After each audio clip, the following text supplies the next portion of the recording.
আপনারা জানেন যে 28 তারিখে প্রকাশিত হয়েছে চূড়ান্ত ভোটার তালিকা। তা নিয়েই এই এসআইআর নিয়ে সুপ্রিম কোর্টে দৃষ্টি আকর্ষণ করলেন মেনকা গুরুস্বামী। অভিযোগ করছেন যে আগের ভোটার লিস্টে যাদের নাম ছিল অনেকেরই নাম নতুন ভোটার লিস্টে নেই। আদালত কিভাবে ওদের নির্দেশের ওপর হস্তক্ষেপ করবে প্রশ্ন করেন সুপ্রিম কোর্টের মহামান্য প্রধান বিচারপতি। এই আবেদনগুলি মূল মামলার সঙ্গে যুক্ত করা হোক বলে সওয়াল করেন আইনজীবী মেনকা গুরুস্বামী। তৃণমূলের রাজ্যসভার প্রার্থী আইনজীবী মেনকা গুরুস্বামী, যিনি আজকে এই এসআইআর নিয়ে সর্বোচ্চ আদালতের দৃষ্টি আকর্ষণ করেছেন। একটু আগে সুপ্রিম কোর্টের কমেন্ট নিশ্চয়ই পেয়েছেন, বলছে আমাদের তো আরো কাজ আছে, শুধু পশ্চিমবঙ্গ নয়। অনারেবল চিফ জাস্টিসের কমেন্ট দেখেছেন, সকলেই বিরক্ত। মুখ্যমন্ত্রী, তার সরকার এবং তার দলের আচার আচরণে প্রত্যেকটা মানুষই বিরক্ত। তার অভিব্যক্তি আজকে সুপ্রিম কোর্টের চিফ জাস্টিসের মুখ থেকেও শুনতে পাওয়া গেল। এসআইআরে 63.5 লক্ষ মানুষের নাম বাদ গিয়েছে মমতা বন্দ্যোপাধ্যায়ের প্রতিবাদে। আপনারা জানেন ধর্মতলায় যেখানে মেট্রো চ্যানেলে ধর্নায় বসেছেন 6 তারিখ থেকে, আর মুখ্যমন্ত্রীর ধর্নার সমর্থনে এবার কোচবিহারের দিনহাটায় 24 ঘন্টার জন্য অনশনে বসলেন উত্তরবঙ্গ উন্নয়ন মন্ত্রী উদয়ন গুহ। এসআইআর এর নামে বৈধ ভোটারদের নাম বাতিল করা হচ্ছে চক্রান্তের অভিযোগে অনশন শুরু করেছেন উত্তরবঙ্গ উন্নয়ন মন্ত্রী।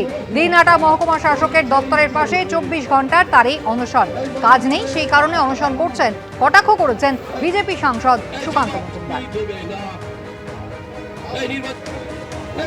এই অন্যায়ের প্রতিবাদে, চক্রান্তের প্রতিবাদে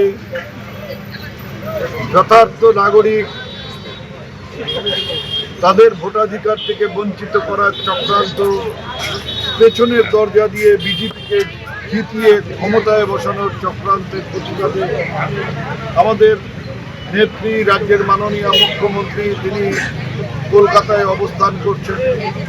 সেই অবস্থানের সমর্থনে এবং এই চক্রান্তের প্রতিবাদে আমাদের এই অনশন। দেখুন, ওর কোনো কাজ নেই, যেই অনশনে বসছে এখন আপাতত।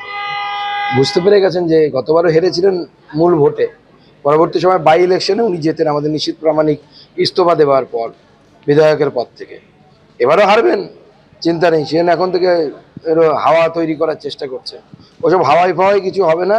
জাতীয় নির্বাচন কমিশনের ফুল বেঞ্চ রয়েছে এখন শহরে আজ এবং আগামীকাল। একদিকে রাজনৈতিক দলগুলোর সঙ্গে যেমন দফায় দফায় বৈঠক, তার পাশাপাশি প্রশাসনিক বৈঠকও কিন্তু তারা করছেন। এখনো পর্যন্ত দিনক্ষণ ঘোষণা হয়নি, যদিও বিরোধী দলনেতা শুভেন্দু অধিকারী তিনি কিন্তু দাবি করছেন পয়লা বৈশাখের পর যে কোনো দিন ভোট হবে। এই সরকারের আয়ু আর মাত্র 6 সপ্তাহ। কি বলছেন বিরোধী দলনেতা দেখুন।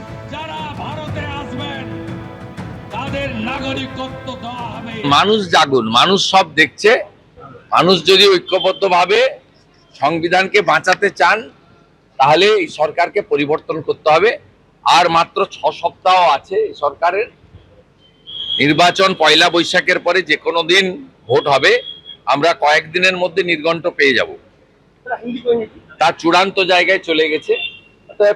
মানুষকেই এই সংবিধান বিরোধী সরকারকে তুলে ফেলার দায়িত্ব নিতে হবে, মানুষকেই জাগতে হবে।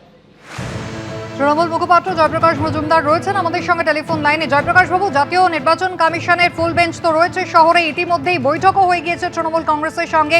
বিরোধী দলনেতা শুভেন্দু অধিকারী তিনি কিন্তু দাবি করছেন যে আর মাত্র কয়েকটা দিন বাকি, কয়েকদিনের মধ্যেই নির্ঘণ্ট জানা যাবে পয়লা বৈশাখের পরে যে কোনো দিন নির্বাচন হবে। এই সরকার আর মাত্র 6 সপ্তাহ আছে। দেখুন, সব থেকে দুঃখের কথা হচ্ছে সংবিধান নিয়ে হঠাৎ বিজেপি কথা বলছে, কিন্তু সব থেকে বেশি সংবিধান বিরোধী কথা এরাই বলে। নির্বাচন কমিশনের মুখপাত্র হিসেবে যেন কাজ করছেন শুভেন্দু অধিকারী। নির্বাচন কমিশন কি করবেন আগে থেকেই আগাম জানিয়ে দিচ্ছেন। এবং আমরা লক্ষ্য করেছি এর আগে কিন্তু সকালে যেটা তিনি বলেছেন, সন্ধ্যাবেলায় নির্বাচন কমিশন সে কথাই বলে দিয়েছেন। তার থেকে আমাদের মনে হয় নির্বাচন কমিশন এখন তাদের নিরপেক্ষতা হারিয়ে তারা এই দলীয় সংস্থায় পরিণত হয়েছেন, যেখানে শুভেন্দু অধিকারী আগে থেকেই বলে দিচ্ছেন যে নির্বাচন কমিশন কি করবেন, ভোট কিভাবে হবে, কবে হবে। এ সাংঘাতিক ব্যাপার। একটা রাজনৈতিক দলের এক প্রতিনিধি নির্বাচন কমিশনের হয়ে কথা বলে দিচ্ছে, আর সেটা অনেকাংশে সত্য প্রমাণিত হচ্ছে। এর মানে হচ্ছে নির্বাচন কমিশনার শুধু নিরপেক্ষতা হারিয়েছেন তা নয়, তার সঙ্গে সঙ্গে তিনি মন্ত্রগুপ্তির যে শপথ সেটাকেও লঙ্ঘন করছেন এবং সেখানে একটা রাজনৈতিক দলের তিনি কথাতে ওঠা বসা করছেন, তাদের কথা মতন চলছেন। সুতরাং এটা খুব চিন্তার ব্যাপার। আমরা বারবার যেটা বলে আসছি যে নির্বাচন কমিশন বর্তমানে বিজেপির হয়ে, বিজেপির জন্যে, বিজেপির দ্বারা পরিচালিত একটা সংস্থায় পরিণত হয়েছে। ধন্যবাদ।